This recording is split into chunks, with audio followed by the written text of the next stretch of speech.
Gamal Abdel Nasser Hussein was the second president of Egypt, serving from 1956 until his death. Nasser led the 1952 overthrow of the monarchy and introduced far-reaching land reforms the following year. Following a 1954 Muslim Brotherhood-led attempt on his life, he cracked down on the organization, put President Mohamed Naguib under house arrest, and assumed executive office, officially becoming president in June 1956. Nasser's nationalization of the Suez Canal and his emergence as the political victor from the subsequent Suez Crisis substantially elevated his popularity in Egypt and the Arab world. Calls for pan-Arab unity under his leadership increased, culminating with the formation of the United Arab Republic with Syria. In 1962, Nasser began a series of major socialist measures and modernization reforms in Egypt, despite setbacks to his pan-Arabist cause. By 1963, Nasser's supporters gained power in several Arab countries and he became embroiled in the North Yemen civil war. He began his second presidential term in March 1965 after his political opponents were banned from running. Following Egypt's defeat by Israel in the 1967 Six-Day War, Nasser resigned, but he returned to office after popular demonstrations called for his reinstatement.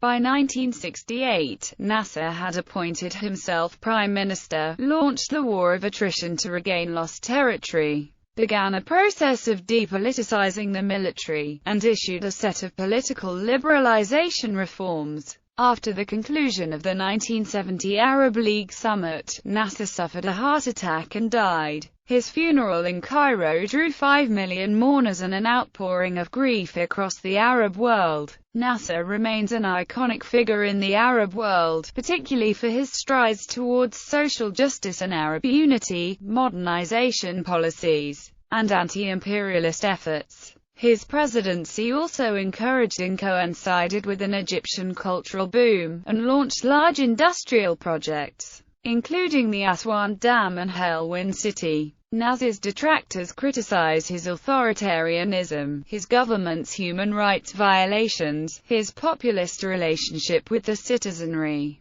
and his failure to establish civil institutions, blaming his legacy for future dictatorial governance in Egypt. Historians describe Nasser as a towering political figure of the Middle East in the 20th century. Early life. Gamal Abdel Nasser was born on 15 January 1918 in Bakos, Alexandria, the first son of Fahima and Abdel Nasser Hussein. Nasser's father was a postal worker born in Beni Mer in Upper Egypt and raised in Alexandria, and his mother's family came from Malawi, El-Minya. His parents married in 1917, and later had 2 more boys, Al-Arab and Al-Lithi. Nasser's biographers Robert Stevens and Seda Burish wrote that Nasser's family believed strongly in the Arab notion of glory, since the name of Nasser's brother, Al-Arab, translates to "glory of the Arabs," a rare name in Egypt. Nasser's family traveled frequently due to his father's work. In 1921, they moved to Asaitam. In 1923, to Katabar, where Nasser's father ran a post office. Nasser attended a primary school for the children of railway employees until 1924, when he was sent to live with his paternal uncle in Cairo,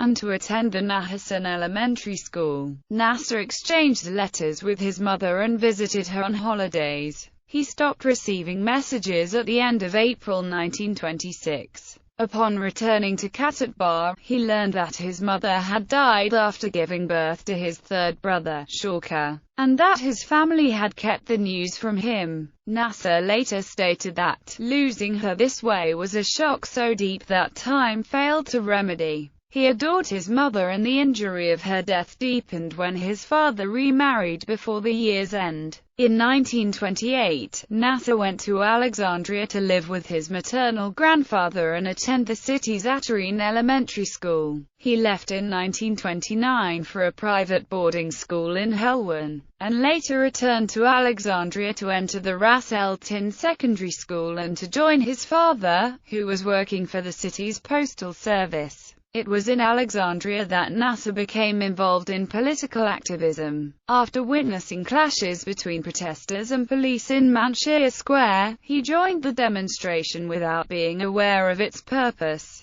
The protest, organized by the ultra-nationalist Young Egypt Society, called for the end of colonialism in Egypt in the wake of the 1923 Egyptian constitution's annulment by Prime Minister Ishmi Sidki. Nasser was arrested and detained for a night before his father bailed him out. When his father was transferred to Cairo in 1933, Nasser joined him and attended Al-Nadar al-Masriya school. He took up acting in school plays for a brief period and wrote articles for the school's paper, including a piece on French philosopher Voltaire titled "Voltaire, the Man of Freedom." On 13 November 1935, Nasser led a student demonstration against British rule, protesting against a statement made 4 days prior by UK Foreign Minister Samuel Hoare that rejected prospects for the 1923 Constitution's restoration. 2 protesters were killed and Nasser received a graze to the head from a policeman's bullet. The incident garnered his first mention in the press. The nationalist newspaper Al-Ghad reported that Nasser led the protest and was among the wounded. On 12 December, the new king, Farouk, issued a decree restoring the constitution. Nasser's involvement in political activity increased throughout his school years, such that he only attended 45 days of classes during his last year of secondary school. Despite having the almost unanimous backing of Egypt's political forces, Nasser strongly objected to the 1936 Anglo-Egyptian Treaty because it stipulated the continued presence of British military bases in the country. Consequently, political unrest in Egypt declined significantly and Nasser resumed his studies at Al-Nadar, where he received his leaving certificate later that year. Early influences Aburish asserts that Nasser was not distressed by his frequent relocations, which broadened his horizons and showed him Egyptian society's class divisions. Nasser spent most of his spare time reading, particularly in 1933 when he lived near the National Library of Egypt.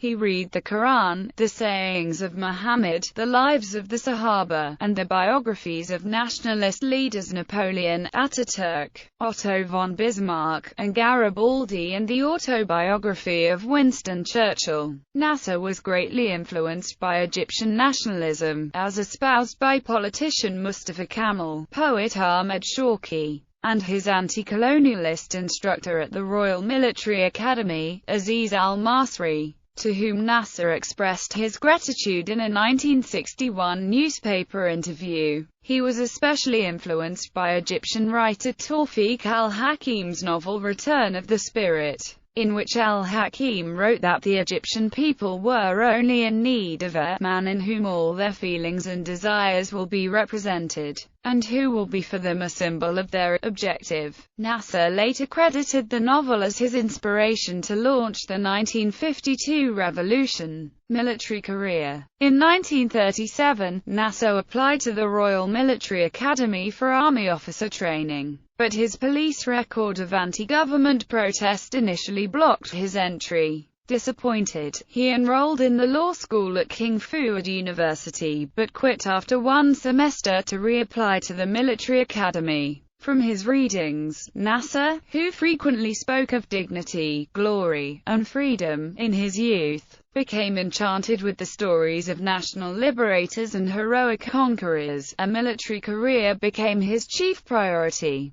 Convinced that he needed a waster, or an influential intermediary to promote his application above the others, Nasser managed to secure a meeting with Under-Secretary of War Ibrahim Kari Pasha, the person responsible for the Academy's selection board, and requested his help. Kari Pasha agreed and sponsored Nasser's second application, which was accepted in late 1937. Nasser focused on his military career from then on, and had little contact with his family. At the academy, he met Abdel Hakim Amer and Anwar Sadat, both of whom became important aides during his presidency. After graduating from the academy in July 1938, he was commissioned a second lieutenant in the infantry, and posted to Mankabad. It was here that Nasser and his closest comrades, including Sadat and Amer, first discussed their dissatisfaction at widespread corruption in the country and the desire to topple the monarchy.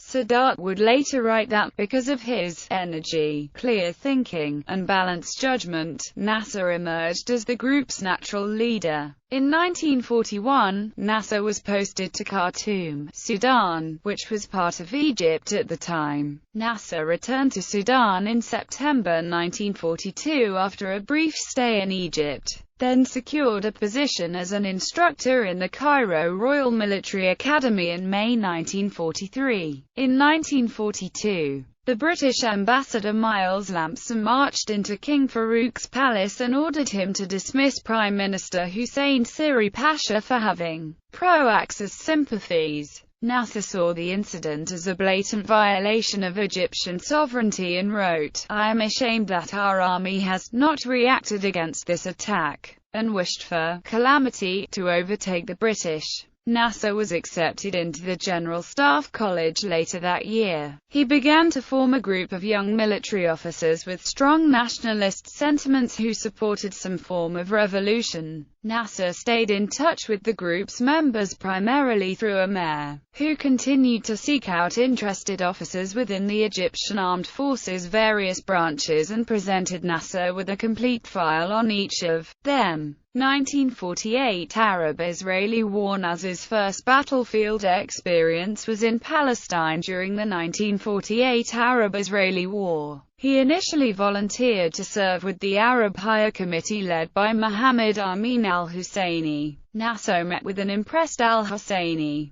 but was ultimately refused entry to the AHC's forces by the Egyptian government for reasons that were unclear. In May 1948, following the British withdrawal, King Farouk sent the Egyptian army into Palestine, with Nasser serving in the 6th Infantry Battalion. During the war, he wrote of the Egyptian army's unpreparedness, saying, "Our soldiers were dashed against fortifications." Nasser was deputy commander of the Egyptian forces that secured the Fallujah pocket. On the 12th of July, he was lightly wounded in the fighting. By August, his brigade was surrounded by the Israeli army. Appeals for help from Jordan's Arab Legion went unheeded, but the brigade refused to surrender. Negotiations between Israel and Egypt finally resulted in the ceding of Fallujah to Israel. According to veteran journalist Eric Margolis, the defenders of Fallujah, including young army officer Gamal Abdel Nasser, became national heroes for enduring Israeli bombardment while isolated from their command. The Egyptian singer Kulthum hosted a public celebration for the officers' return despite reservations from the royal government, which had been pressured by the British to prevent the reception. The apparent difference in attitude between the government and the general public increased Nasser's determination to topple the monarchy. Nasser had also felt bitter that his brigade had not been relieved despite the resilience it displayed. He started writing his book Philosophy of the Revolution during the siege. After the war, Nasser returned to his role as an instructor at the Royal Military Academy. He sent emissaries to forge an alliance with the Muslim Brotherhood in October 1948. But soon concluded that the religious agenda of the Brotherhood was not compatible with his nationalism. From then on, Nasser prevented the Brotherhood's influence over his cadre's activities without severing ties with the organization. Nasser was sent as a member of the Egyptian delegation to Rhodes in February 1949 to negotiate a formal armistice with Israel, and reportedly considered the terms to be humiliating, particularly because the Israelis were able to easily occupy the Eilat region while negotiating with the Arabs in March. Revolution. Free officers. Nasser's return to Egypt coincided with Hosni el-Zarim's Syrian coup d'état. Its success and evident popular support among the Syrian people encouraged Nasser's revolutionary pursuits. Soon after his return, He was summoned and interrogated by Prime Minister Ibrahim Abdel Hadi regarding suspicions that he was forming a secret group of dissenting officers. According to second-hand reports, Nasser convincingly denied the allegations. Abdel Hadi was also hesitant to take drastic measures against the army, especially in front of its chief of staff, who was present during the interrogation, and subsequently released Nasser. The interrogation pushed Nasser to speed up his group's activities. After 1949, the group adopted the name Association of Free Officers, and advocated little else but freedom and the restoration of their country's dignity. Nasser organized the Free Officers Founding Committee, which eventually comprised 14 men from different social and political backgrounds, including representation from Young Egypt, the Muslim Brotherhood, the Egyptian Communist Party, and the aristocracy. Nasser was unanimously elected chairman of the organization. In the 1950 parliamentary elections, the WAFD party of El Naras gained a victory, mostly due to the absence of the Muslim Brotherhood, which boycotted the elections, and was perceived as a threat by the Free Officers as the WAFD had campaigned on demands similar to their own. Accusations of corruption against WAFD politicians began to surface, however, breeding an atmosphere of rumor and suspicion that consequently brought the Free Officers to the forefront of Egyptian politics. By then, the organization had expanded to around 90 members, according to Khaled Mohiuddin. Nobody knew all of them and where they belonged in the hierarchy except Nasser. Nasser felt that the Free Officers were not ready to move against the government, and, for nearly 2 years,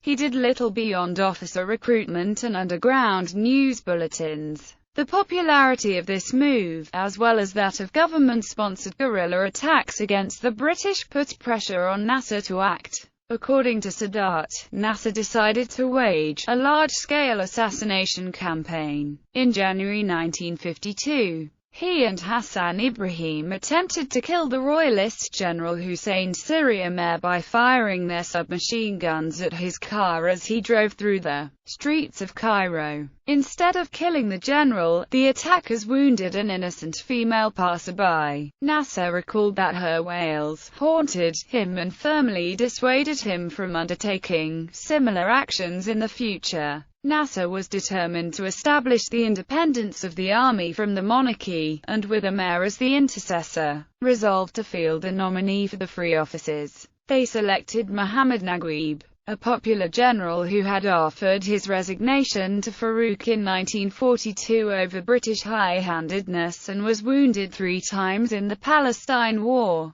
Naguib won overwhelmingly, and the Free Officers, through their connection with the leading Egyptian daily, Al-Misri, publicized his victory while praising the nationalistic spirit of the army. Revolution of 1952. On 25 January 1952, a confrontation between British forces and police at Ismailia resulted in the deaths of 40 Egyptian policemen, provoking riots in Cairo the next day which left 76 people dead. Afterwards, Nasser published a simple 6-point program in Rose al-Yusuf to dismantle feudalism and British influence in Egypt. In May, Nasser received word that Farouk knew the names of the Free Officers and intended to arrest them. He immediately entrusted Free Officer Zakaria Mohiuddin with the task of planning the government takeover by army units loyal to the association. The Free Officers' intention was not to install themselves in government, but to re-establish a parliamentary democracy. Nasser did not believe that a low-ranking officer like himself would be accepted by the Egyptian people,